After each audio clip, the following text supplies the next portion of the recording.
Mon métier, coiffeur.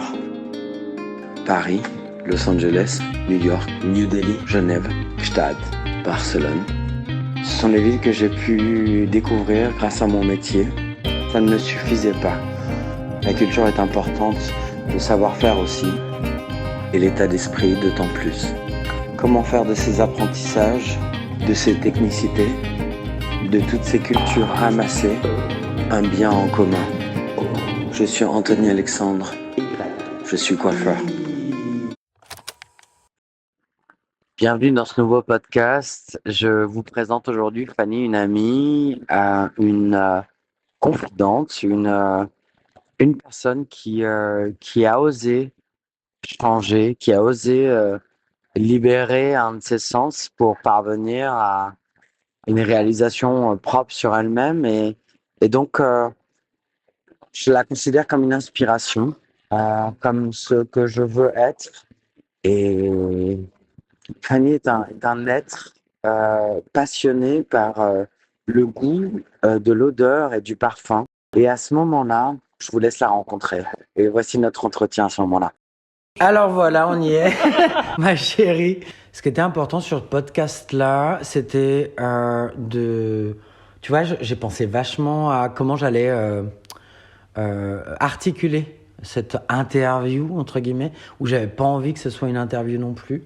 Ça fait quelques temps qu'on en parle, à peu près un mois et demi, mais bien plus longtemps que ça aussi, que je veux créer cette sorte de quintessence avec toi, parce que ce podcast-là, il représente le 5e sens pour moi.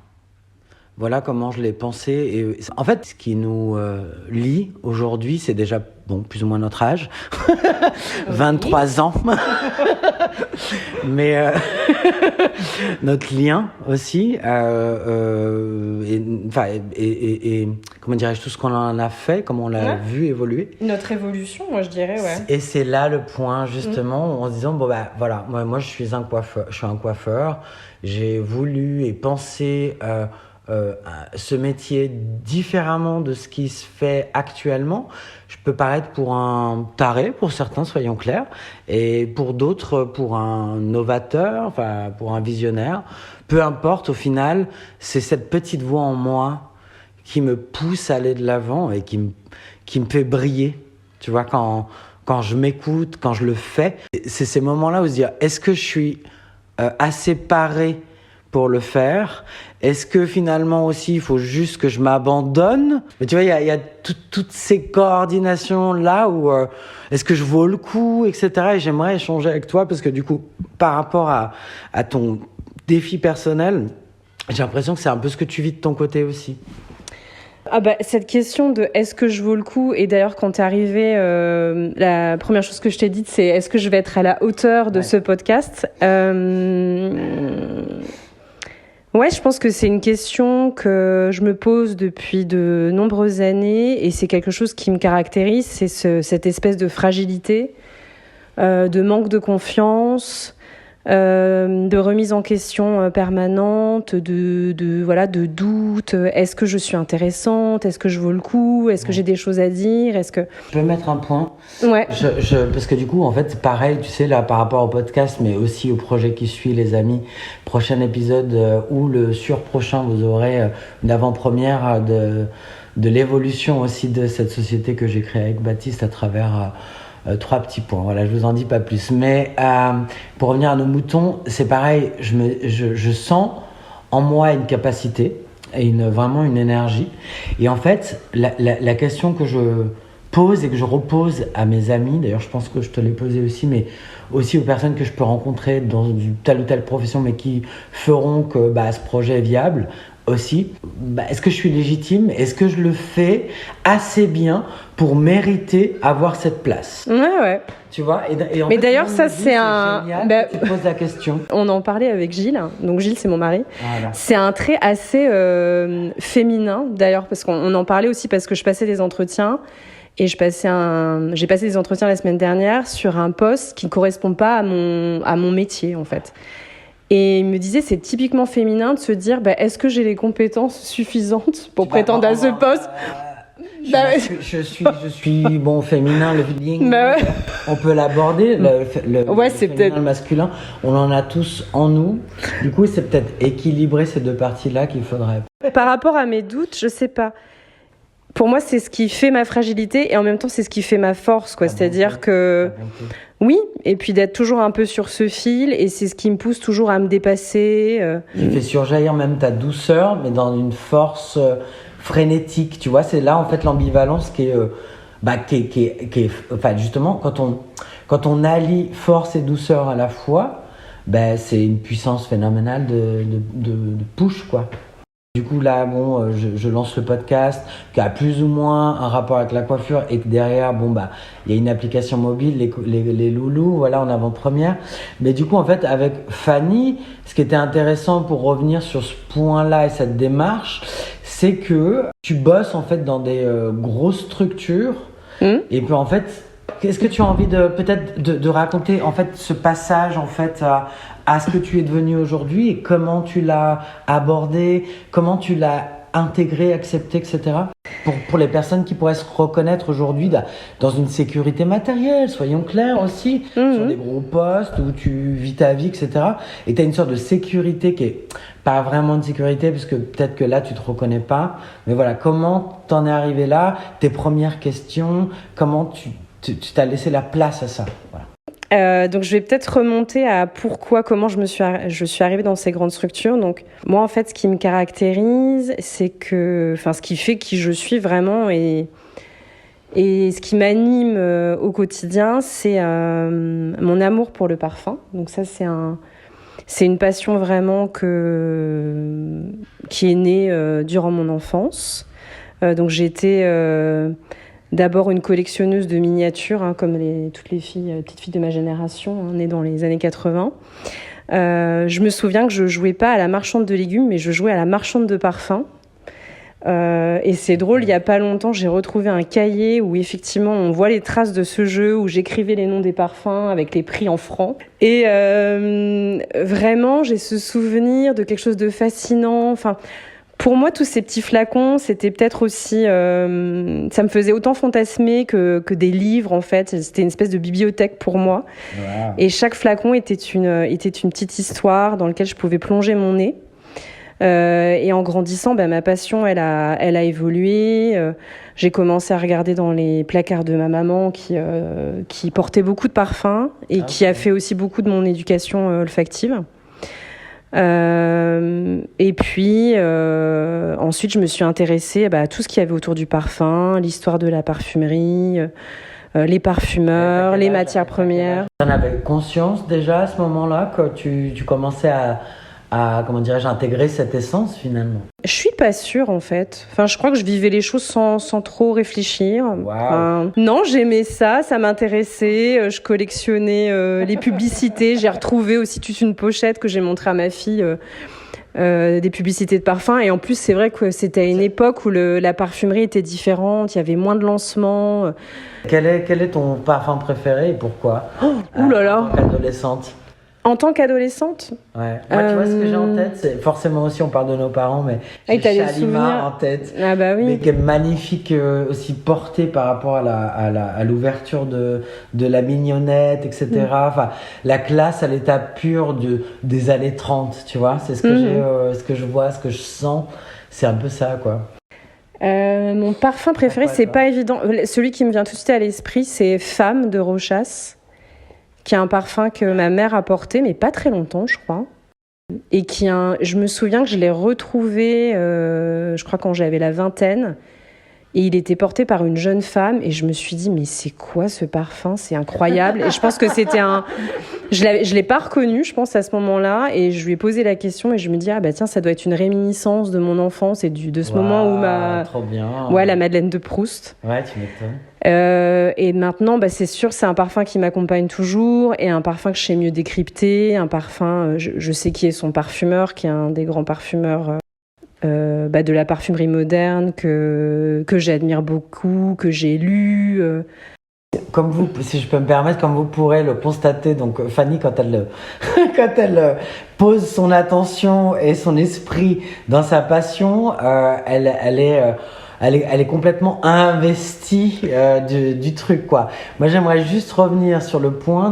Donc pourquoi je vous parlais de ça, c'est important en fait, cette passion pour le parfum, parce que c'est vraiment elle qui a guidé mon parcours professionnel. Et c'est le parfum qui m'a amené à mon métier. Et en gros, pendant longtemps, je pensais pas de faire de cette passion un métier, parce que je pense par méconnaissance. Et j'ai fait une rencontre dans une fête de famille. Mon cousin était venu avec sa petite copine de l'époque. Mon cousin un petit peu plus âgé que moi. Et en gros, lui, il commençait sa vie active avec sa copine. Et là, je lui ai posé une question simple. Qu'est-ce que tu fais comme métier ? Ouais. Et elle m'a dit, écoute, moi, je suis chef de produit parfum pour une marque. Et elle m'a expliqué son métier. Et là, ça a vraiment été le déclic. À ce moment-là, j'étais en classe prépa. En gros, j'étais bonne élève et je m'étais retrouvée en classe prépa, école de commerce, un peu pour temporiser parce que je savais pas quoi faire. Et à la découverte de ce métier, c'est devenu mon objectif. Donc, je suis rentrée en école de commerce avec cet objectif-là de devenir chef de produit et donc de faire ce qu'on appelle du marketing produit, marketing développement. Oui. Et j'ai tout fait dès que j'ai eu l'occasion en fait d'avoir des expériences professionnelles pour tout décrocher un stage et pour avoir une première expérience de ce métier-là. Et en gros, je fais ce métier. Je sais pas si je dis je sais pas trop. Je fais ce métier depuis plus de 15 ans, presque 20 ans. Mmh. Et la particularité, comme tu l'as déjà évoqué, c'est que j'ai surtout travaillé pour de grands groupes et de grandes marques. Mmh. Et ce qui n'est pas forcément raisonné, en fait, ce qui n'a pas été forcément une envie de ma part, mais en tout cas, les opportunités se sont présentées là. Et ensuite, j'ai travaillé pendant très longtemps pour une seule et même marque. Tout ça pour dire qu'à un moment de ma vie qui correspond aussi à la quarantaine, donc je sais pas si c'est une crise de la quarantaine, mais il y a quelque chose. Il y a quelque moment-là, chose. Je t'avoue que ça s'allume quand tu parles. C'est possible. À ce moment-là, en fait, j'étais dans un grand groupe que j'avais rejoint il y a pas très très longtemps. J'avais évolué vraiment à un poste de direction. Et je me suis aperçue, mais de plus en plus, que j'avais l'impression d'être spectatrice, en fait, de ma vie, en fait. Je pense qu'il y a vraiment des moments où j'étais en réunion et je me demandais, mais qu'est-ce que je fais là ? Ah ouais. Qu'est-ce que je fais là ? Et je me disais, mais en fait, toi, tu as choisi ce métier parce que... par passion pour le parfum et par conviction que ce métier que tu avais choisi comme un métier d'orchestration de la création de parfums, et finalement, mon quotidien, c'était pas du tout ça. Plus du tout ça. Et il n'y avait plus aussi ce rapport, cette proximité au parfum, à l'olfaction, on ne sentait pas. Ce qui fait que, oui, littéralement, ça n'avait plus de sens, quoi. Ouais. J'ai quitté cette entreprise et je me suis retrouvée chez moi à me dire, maintenant, qu'est-ce qu'on fait ? Donc, j'ai une question à ce moment-là. Tu la quittes sans jamais savoir ce qu'il pourrait y avoir derrière ?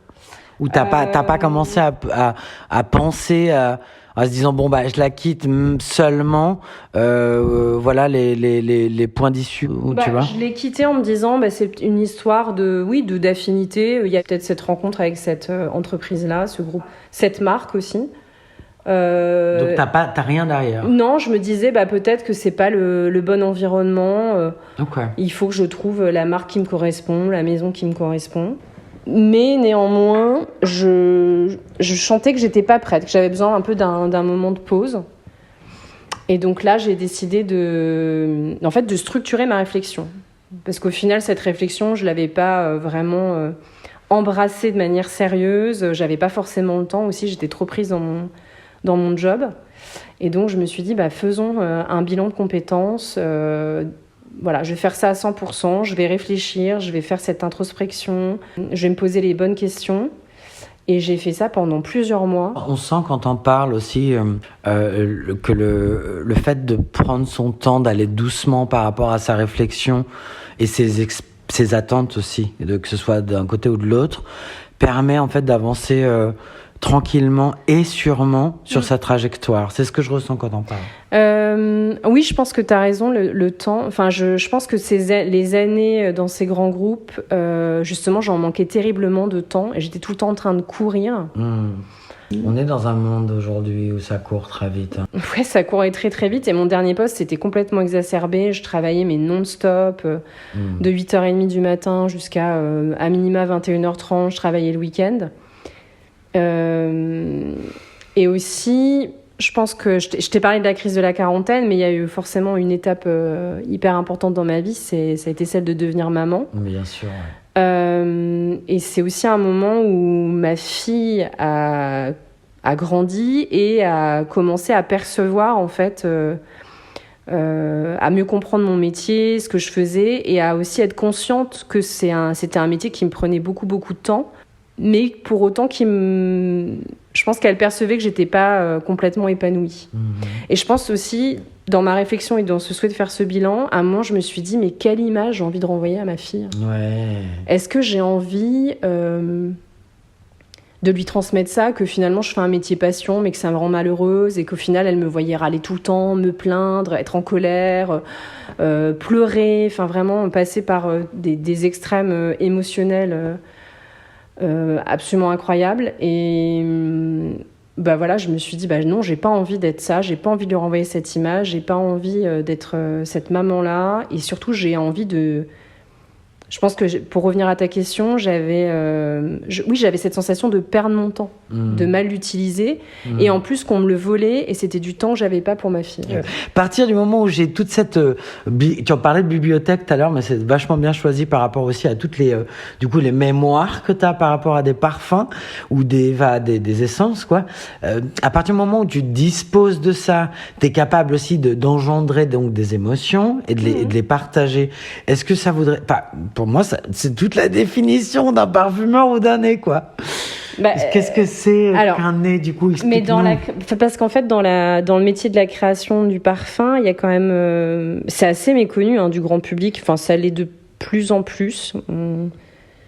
Enfin, pour celui qui s'intéresse, il y a quand même un accès plus facile aux coulisses de la création du parfum. Mais en gros, moi, jusqu'à présent... J'étais plutôt ce chef d'orchestre de la création sur une marque qui va dire voilà, on va lancer un parfum, ça va raconter tel aspect de son créateur par exemple, ça va avoir tel nom, olfactivement ça va être traduit de cette façon par un parfumeur, et après on va travailler une communication, on va travailler tout un plan, ce qu'on appelle un plan d'activation, pour que cette création arrive jusqu'au grand public. Oui. Donc jusqu'à présent, c'est ce que je faisais, et ce qui faisait que je travaillais avec des parfumeurs, avec plus ou moins de proximité, parce que étant dans des grands groupes, il y a beaucoup d'intermédiaires, et donc en étant marketing, je travaillais avec ce qu'on appelle des cellules olfactives, des départements olfactifs, des studios olfactifs, ça prend des noms différents, qui eux, en fait, faisaient le lien et allaient transmettre en fait mon avis, mes commentaires sur une création olfactive aux parfumeurs. Du coup, pour revenir donc au point où tu fais cette formation, finalement, en gros, pourquoi cette formation? Pourquoi j'ai fait cette formation? Qu'est-ce qui a fait que, voilà, tu alors, là-dessus. Donc, je me suis pas levée un matin en me disant tiens, je vais faire une formation. J'adore les formations. En gros, c'est quand j'ai fait mon bilan de compétences, je me suis dit peut-être que le parfum ça doit rester une passion personnelle, peut-être que je m'entête. Donc j'étais très ouverte à faire autre chose, et en gros ce qui était assez marquant, c'est que après 5 mois de réflexion, je pense que ce bilan c'était assez long, avec beaucoup de discussions avec ma coach. La conclusion, c'est rien ne me fait plus vibrer que le parfum. Par contre, effectivement, l'environnement de travail dans lequel j'ai évolué ne correspond pas à ma vision du métier, à mes valeurs, à mes aspirations, à mes moteurs, en fait. Ok, donc là, je me suis retrouvée avec ça, et je me suis dit, ok, c'est comment on fait pour définir cet environnement de travail? Je n'en avais pas la moindre idée, je pense que j'étais pas prête. Et donc, je me suis dit, mais pourquoi ne pas faire quelque chose qui me fait plaisir, quelque chose que j'ai en tête depuis de nombreuses années, mais j'avais pas le temps, et donc de me faire ce cadeau de cette formation olfactive. Et en gros, quand j'ai choisi cette formation, dans mon esprit, c'était pour me donner des compétences supplémentaires. Bien sûr, j'avais été formée techniquement au parfum au cours de ma carrière, plutôt au début. Mais j'avais l'impression que mon étiquette de marketeuse faisait que j'étais pas forcément légitime, si on parle de légitimité. Bien, on y arrive justement. Pour m'exprimer sur l'évaluation olfactive de manière technique, enfin de parler de matières premières, je ne m'autorisais pas à le faire. Quand j'ai choisi de faire cette formation, je me suis dit, peut-être que je ne le ferai pas, mais en tout cas, j'aurai les armes pour le faire au cas où. Et en tout cas, j'aurai toutes les billes pour bien communiquer, bien échanger avec le parfumeur. Et donc, j'ai fait cette formation. Au début, je pensais faire ça pendant 6 mois pour apprendre. Il y a une première partie, en fait, qui était vraiment centrée autour de l'apprentissage des matières premières, c'est-à-dire la mémorisation des matières premières, comme le fait un nez ou un parfumeur quand il apprend son métier. Sauf que là, on le fait de manière accélérée et on fait ça par famille olfactive. Donc, on va apprendre les floraux, les boisés, ce qu'on appelle les hespéridés. Donc, c'est tout ce qui est agrumes, citrus. D'accord. On a ce qu'on appelle des par petits... rapport à la sensibilité aussi, qu'est-ce que... Ça, je pense que c'est intéressant. Je ne sais pas si vous l'apprenez ou si tu peut-être le savais d'avant. Effectivement, du coup, l'hespéridé va toucher plus une famille d'humains que d'autres. Et pourquoi ? Et qu'est-ce que ça va aller toucher en fait en moi en sentant ça ? Un souvenir ? Enfin, tu vois, je trouve ça intéressant aussi par rapport justement, j'imagine que c'est aussi un peu marketing, mais donc du coup, quand une marque, par exemple, là, on va se lancer un challenge tout à l'heure.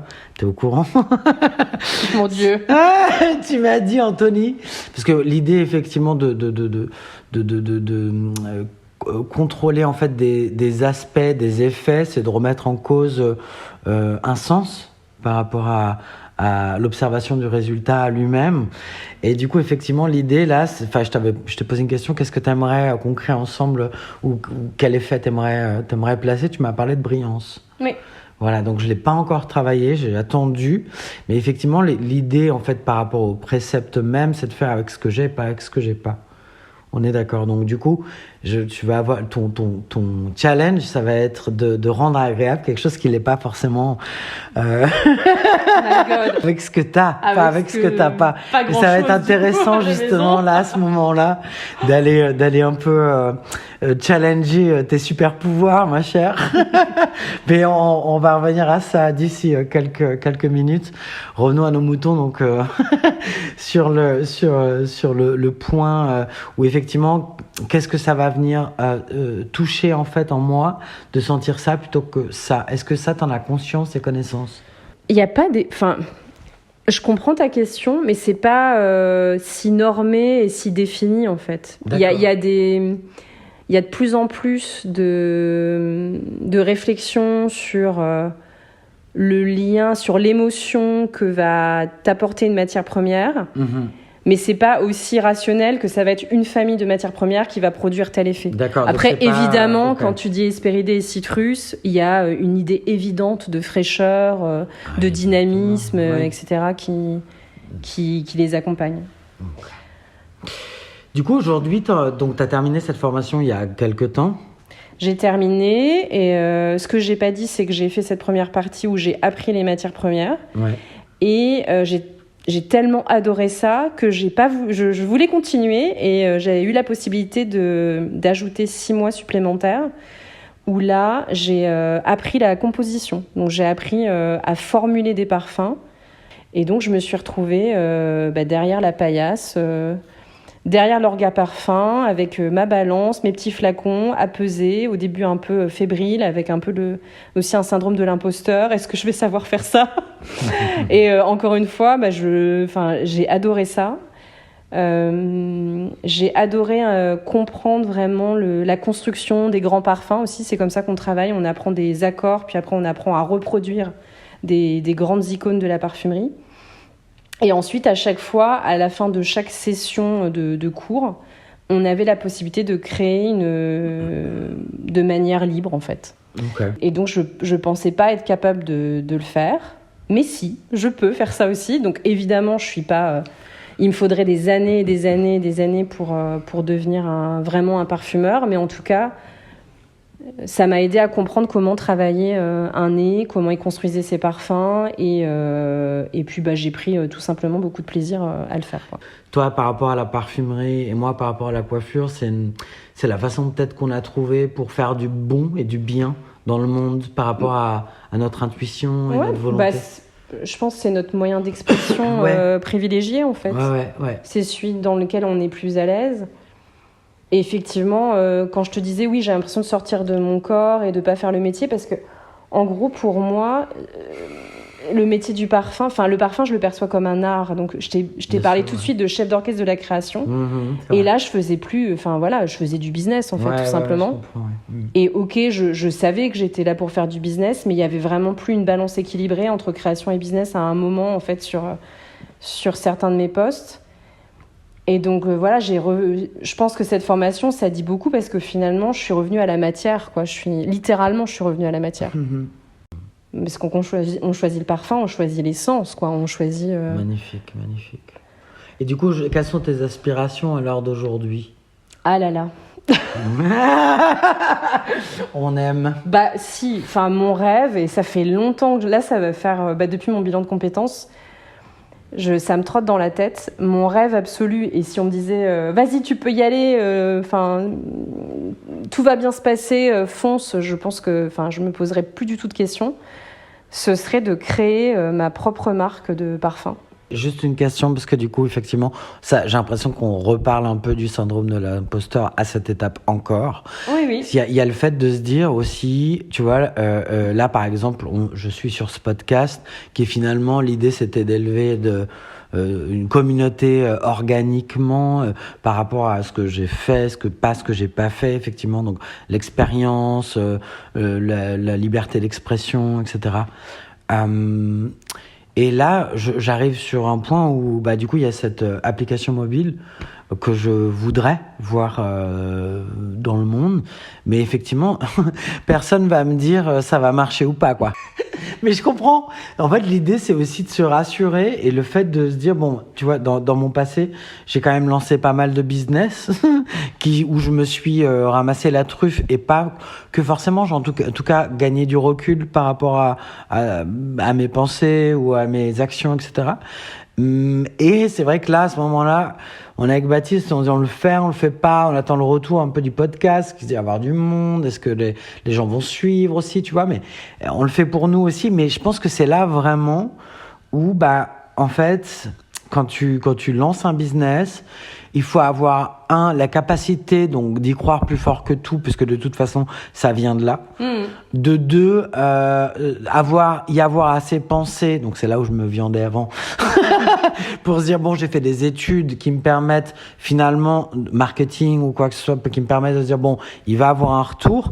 Mais en fait, ce qui était là, et c'est là en tout cas pour ma part le plus difficile, et je pense que toi c'est peut-être l'inverse, la spontanéité suffisante pour dire je reste naturel dans mes choix, dans ma portée. J'ai étudié le truc et j'ai des points, je sais où je vais. Les personnes à qui je vais vendre ce produit, c'est des personnes aussi qui vivent leur truc et c'est là, qu'est-ce que ça va leur apporter, la richesse de cette connexion-là et de me dire, tu vois, là, effectivement, l'idée c'est d'être riche, mais donc intérieurement et extérieurement. C'est toujours mieux. Voilà.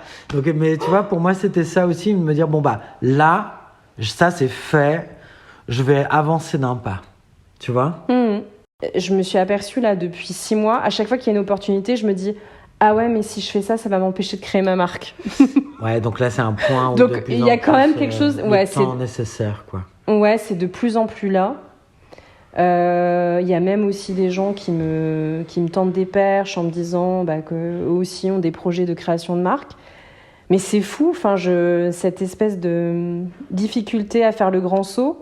Et finalement, je sais pas si vraiment si vraiment je doute de ma capacité, je sais pas.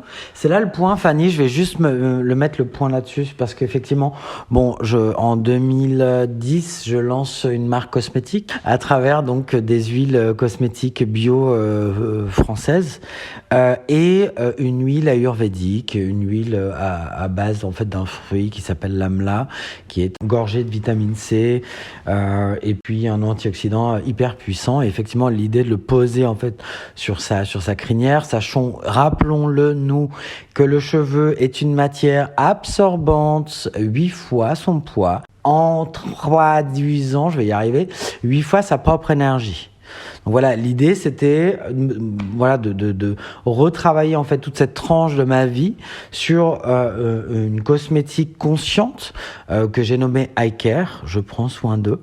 Et l'objectif c'était effectivement à travers toutes ces journées où je me dilapide les amis, et je le fais très bien.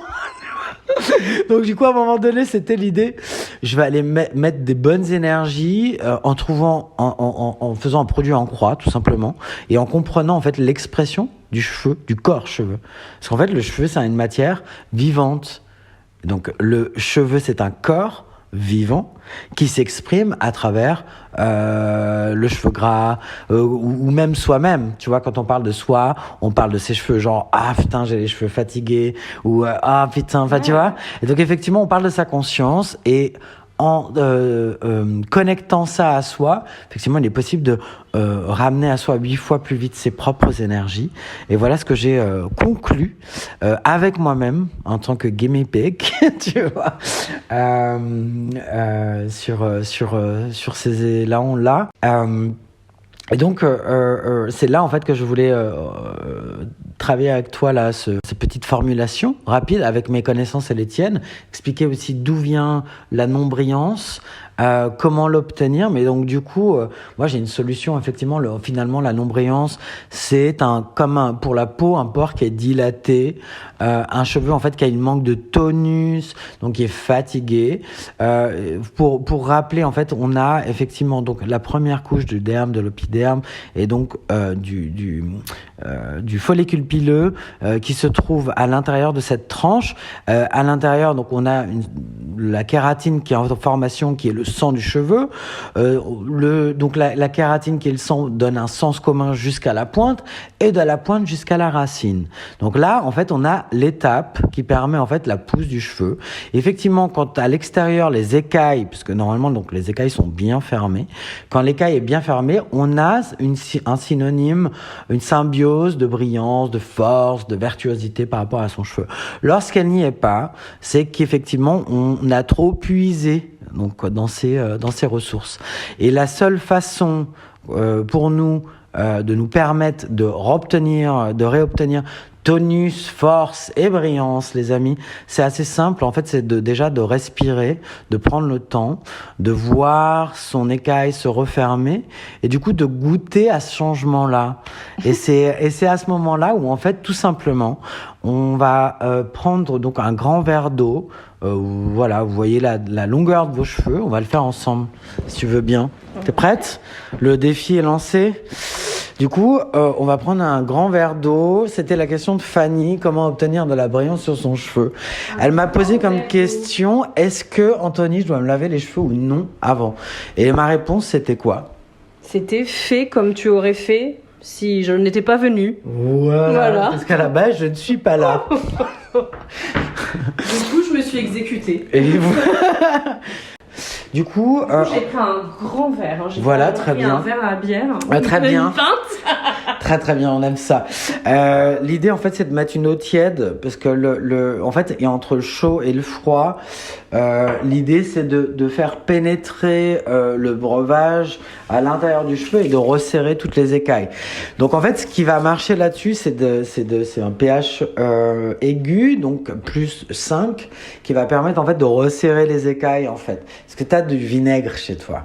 Qu'est-ce qu'on va pouvoir utiliser pour faire... Ben oui, mais bon, alors attends. On a du vinaigre. On a du vinaigre, mais du vinaigre balsamique. Bah oui, non, mais en fait, il faut du vinaigre. Du vinaigre de cidre. Ah putain, bah tu vois, elle me disait qu'elle avait rien, elle a 10 000 vinaigres, quoi. Vinaigre de Xérès. Oh là là, même de vin, quoi. De vin, qu'est-ce que nous avons d'autre? Écoute, moi, je vois, par rapport, donc, on a vinaigre de cidre, vinaigre balsamique. Donc, on peut l'éliminer, celui-là, parce que tu vas sentir la mort qui tue. C'est ça qui me Déjà, fait peur. mais c'est ça, en fait, où tu vas jouer là-dessus. Qu'est-ce que tu vas pouvoir utiliser pour étendre et on va dire balancer l'odeur du vinaigre de cidre? Je pense que c'est celui-ci qu'on va utiliser, parce que du coup, effectivement, on va obtenir une brillance rocambolesque. Ouais, donc là, elle vient de sentir. Elle a le... Et là, elle se demande comment elle va neutraliser ça pour ne pas sentir la pomme. Voilà. Je pense déjà que si la pomme, mais vraiment vinaigrée, hein, parce que là, donc, on a quelque chose de très très fort dans le souvenir qui arrive à soi. Précisons que mon vinaigre est adouci au jus de pomme, hein, quand même. En plus, fais voir, je peux sentir. Oh putain. Non mais ça va. Tu sais quoi, j'ai envie une salade, tu vois. Mais dans l'idée, c'est pas de sentir les cheveux qui sentent la salade, quoi.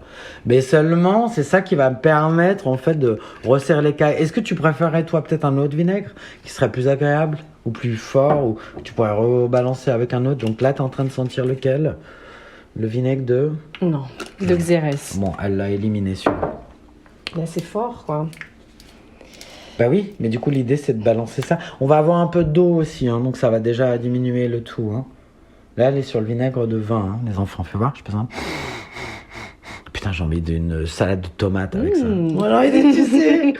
Bon, on va éviter de mettre ça en tête. Bah, je pense que on va rester sur celui-là, non? Donc, j'avais bien pensé. Bon, ok, là on est bien. Donc on va mettre ça de côté. Donc on sait que le vinaigre, ça va resserrer l'écaille du cheveu et donc faire crincer son cheveu pour obtenir la lumière. Je pense que le diluer avec un peu d'eau, pas trop, ça va permettre aussi donc d'adoucir le goût. Et du coup, on fait quoi avec ça? Ça va être quoi le troisième élément? Le goût de l'odeur. Qu'est-ce qu'on peut mettre avec ça? Vas-y, déjà, je te laisse Qu'est-ce que penser. Alors là, du coup, en fait, là, les amis, d'ailleurs, j'en parlais avec Baptiste, tu sais, justement, par rapport à cette marque. Il disait, Anthony, il faut mettre des millimètres et raconter aux gens comment on fait pour... Ouais, mais en fait, là, moi, ça fait pas partie de ma famille, tu vois. C'est pas la façon dont j'ai appris le sixième sens. Parce que le sixième sens, en fait, c'est un ressenti avec soi, sur soi. Donc, en fait, je ferme les yeux, je pense à mes cheveux, et je commence à verser ce que j'ai besoin, pile. Allez. Attention, minute ASMR. Glou, glou, glou. Pense à tes cheveux, et là, tu t'arrêteras toi-même. Autant que tu sens. Ok. C'était comme tu l'as ressenti? Oui. Voilà, l'idée c'est toujours ça, les amis.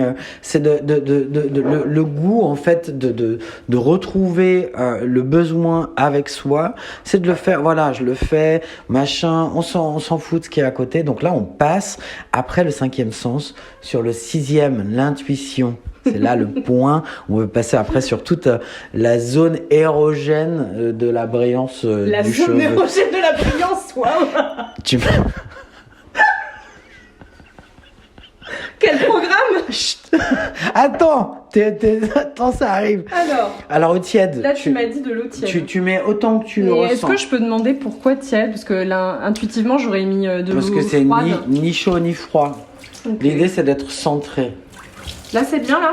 Ah bah écoute, qu'est-ce que tu ressens en touchant l'eau, en ressentant l'eau? Ni chaud ni froid. Parfait, allons-y alors. Tu arrêtes quand tu veux. Attendez. Non mais là tu te laisses porter, là tu vas un peu trop là.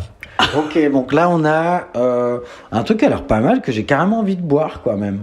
Non, fais voir, ça sent quoi? Ça sent ça va, hein. Bon, c'est vrai que t'as pas mal de personnes qui voudront pas poser ça sur leurs cheveux parce que ça sent mauvais, mais même si je le veux pour mes cheveux. Du coup, là on ouvre le frigo, en direct du frigo. On a pris un citron, on a 2 citrons, un vert et un jaune. On a du quoi? Qu'est-ce qu'on... On a du fromage, ça Oui, j'avoue. Ah voilà, t'es sûr que tu masques le truc, mais on est en train de monter une salade là, les gars. Non, ça va pas le faire, ça. Je me pose la question de mettre quelques gouttes de citron, parce que finalement le vinaigre, il est assez doux. Il y a ce côté un peu jus de pomme, presque un peu liquoreux. Et pour peut-être casser ce côté un peu sirupeux, je vais prendre mon citron. Allez, je me lance. Hop.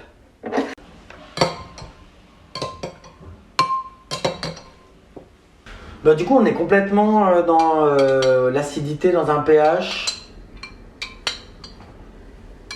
Mais comme il est... alcalin. Non, même Ah, pas.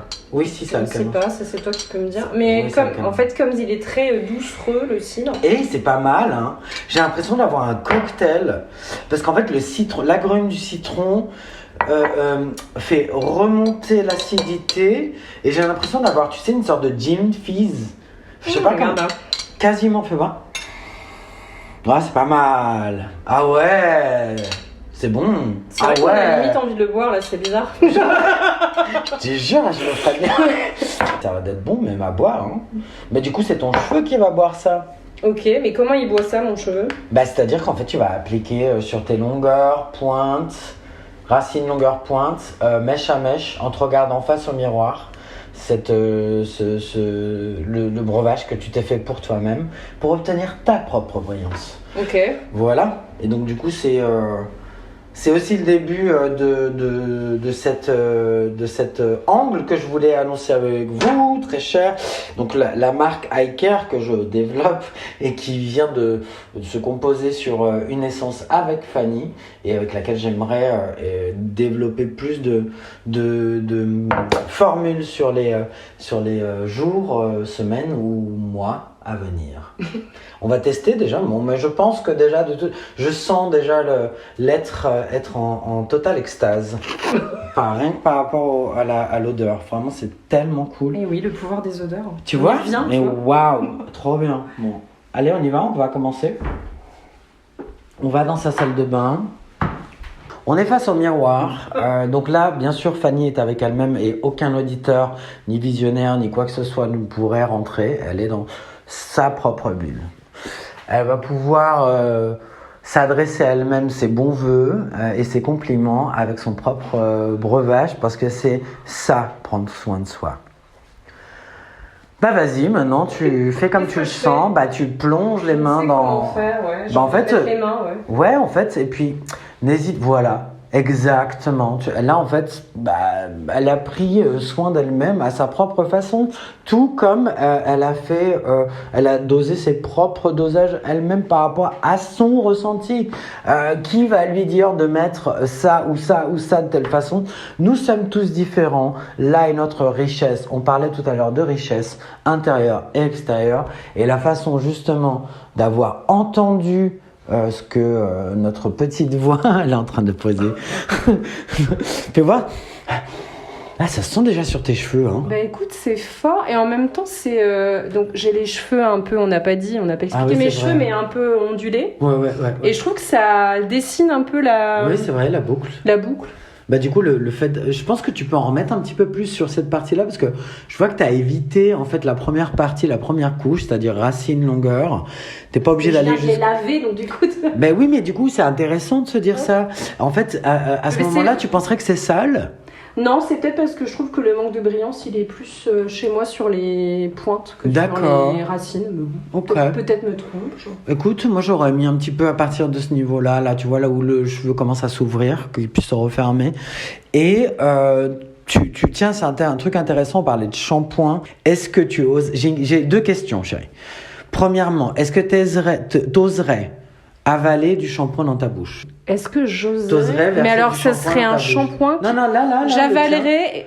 Non, bah, pas du tout. Voilà. Non, c'est pas du tout fait pour. Deuxième question, est-ce que t'oserais avaler la mixture qu'on vient de faire? Ah dans ta bah oui, puisque je sais exactement ce que j'y ai mis. Donc là, oui, et du coup, ça reste aussi naturel, et c'est surtout, en fait, la différence entre nutrition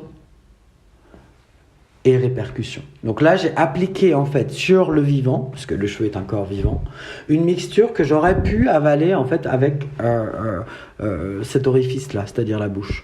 Donc, en fait, les capteurs de tes cheveux vont venir transférer jusqu'à ton goût ce que tu t'es fait pour toi-même. Ça te parle? puis après donc l'odorat, etc., etc. Sachez que j'ai fait le test avec moi-même.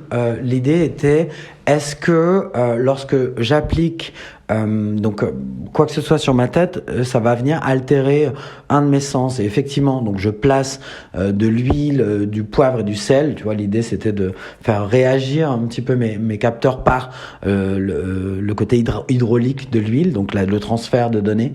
Et effectivement, au bout de 3, 4, 5 minutes, faites le test à la maison, hein, vous verrez, je ressentais le goût du sel et le goût du poivre, ce qui se fait se poser quand même des questions sur ce qu'on pourrait poser sur ses cheveux à ce moment-là. Voilà. Alors, les résultats, là on est encore sur un cheveu mouillé. Quelle est la première grande différence, ou pas d'ailleurs? Comment tu vois ton cheveu par rapport à tout à l'heure? Bah écoute, moi je suis assez contente. Déjà directement en court terme. Ouais. Donc est-ce que c'est, tu vois, la question aussi, on est assez, tu viens de sentir tes cheveux? Je sens mes cheveux parce que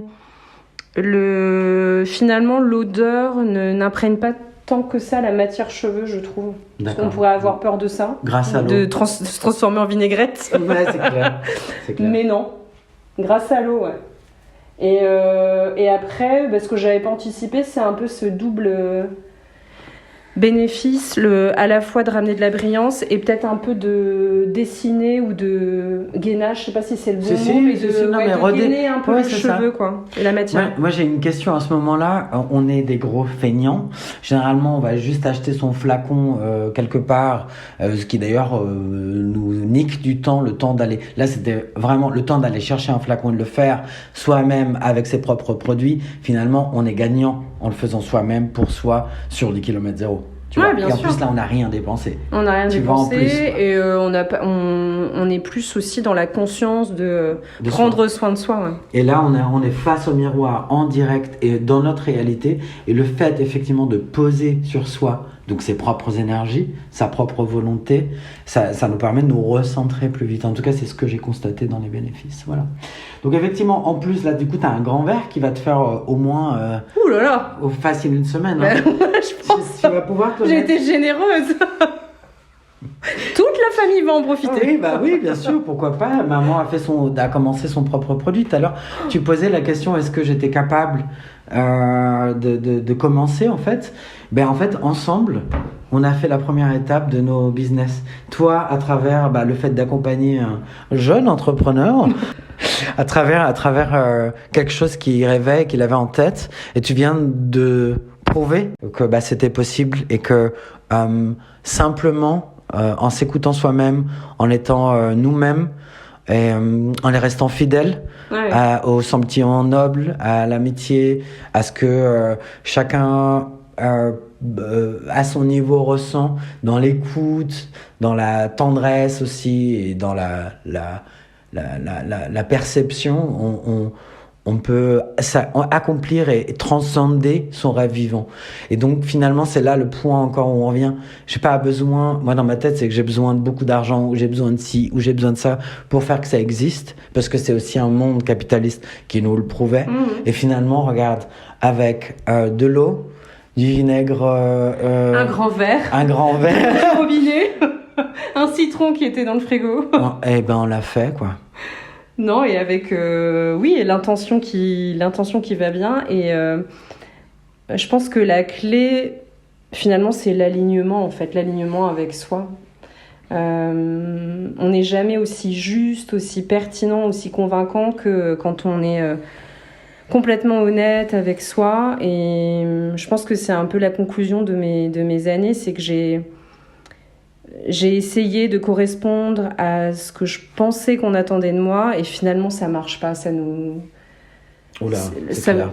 Ça vous rattrape à un moment, et depuis que j'ai entamé ce chemin que d'ailleurs j'avais appelé de reconquête de moi-même, c'est tellement plus puissant, plus efficace, plus vibrant dans les relations qu'on peut avoir avec les autres, quoi. À 100%. Et d'ailleurs, je mets juste un petit dernier regard sur ta tonsure. T'as gagné déjà en brillance. Hein. sincèrement. Je pense que ça, de toute façon, le ton de ma voix parle pour lui-même, mais ça a déjà vraiment, tu vois. Je suis un petit soleil. Tu es un vrai soleil. Bon, tu l'as toujours été, mais là, effectivement, ça se voit et ça se ressent sur chaque fibre de ton corps cheveux. Voilà. Merci infiniment. Merci à toi. Merci à chacun d'avoir pris le temps d'avoir pénétré cet échange.